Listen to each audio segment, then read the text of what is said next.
Le Noël est-il venu plutôt pour les consommateurs du Royaume-Uni ou voit-on des signaux alarmants pour l'économie britannique? Pour en parler plus en détail, j'ai contacté Philip Shaw d'Investec.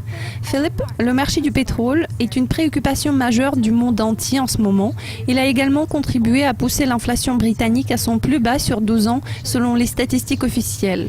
Selon certains, c'est une bonne occasion d'ouvrir le champagne. Selon d'autres, ça peut avoir une mauvaise influence sur l'économie. Quel camp choisissez-vous?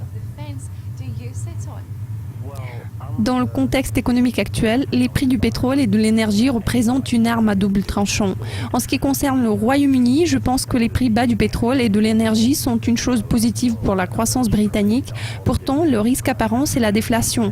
La chute dramatique du pétrole va faire en sorte que d'autres prix reculent, ce qui va sûrement alimenter le sentiment d'un taux d'inflation négatif.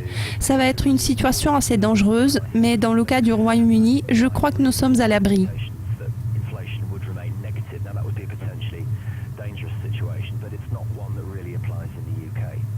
Le compte-rendu de la réunion du MPC a déjà vu le jour. Il met une emphase particulière sur la croissance de la masse salariale. Ce fait lui-même n'est pas une surprise. Pourtant, est-ce la conclusion principale qu'on peut tirer des minutes de la réunion? Bien sûr, dans ces minutes, l'accent prononcé a été placé sur la croissance des salaires. C'est aussi le point clé de la réunion précédente du comité. Les membres du MPC ont fait noter que la croissance des salaires a commencé à se renforcer. Si nous analysons le rythme actuel de la croissance de la masse salariale, qui constitue 1,5%, nous constatons qu'il n'est pas très élevé. Néanmoins, nous y voyons une tendance solide qui est renforcée par plusieurs facteurs externes, ce qui suggère que la croissance s'accélère. Alors oui, c'est quelque chose de positif pour la reprise et les membres du MPC le considèrent comme une raison de resserrer la politique. Pour l'instant, ce n'est pas le cas, mais ça peut se révéler nécessaire d'ici l'été prochain.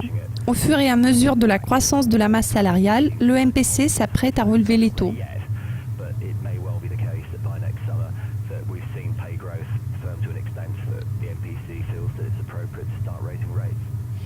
Malgré les chiffres, la livre dollar a pu maintenir son élan haussier. Aujourd'hui, les acteurs du marché s'attendent aux explications de la Fed en espérant avoir plus de clarté par rapport au taux d'intérêt américain. Que pensez-vous du commentaire? Ou que la Fed relève les taux, ça va être trop tard. Quel en sera l'impact sur le câble? Vu les orientations de la politique monétaire et le contexte actuel, c'est-à-dire la faible inflation et le taux de chômage qui reste relativement élevé, il n'y a aucun signe de pressions inflationnistes au sein de l'économie américaine et je crois qu'il serait faux de croire que la Fed va le faire trop tard. La question est de savoir si les résultats des 6 prochains mois seront durables si la Fed augmente les taux. Nous croyons que le FOMC va commencer à augmenter la fourchette cible d'ici le milieu de l'année prochaine. À en juger d'après l'évolution du langage qu'ils utilisent dans leur annonce, on peut supposer qu'ils sont plus inclins à une approche accommodante.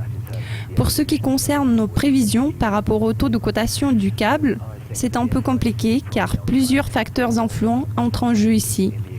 Dans le cas du câble, il s'agit non seulement de l'impact des politiques monétaires aux États-Unis et au Royaume-Uni, mais aussi de ce qui se passe en Russie, en Grèce, ainsi que des raisons qui peuvent pousser la Banque centrale européenne à lancer le QE.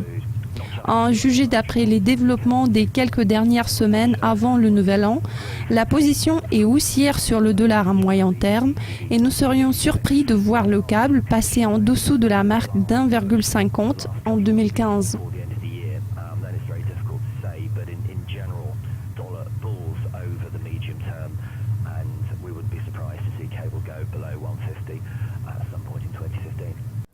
Philippe, je vous remercie de votre participation. Chers spectateurs, si vous ne voulez pas rater la réaction des marchés à la réunion de la Fed, suivez l'interview présentée par Alex Aizat. Je vous dis à la prochaine.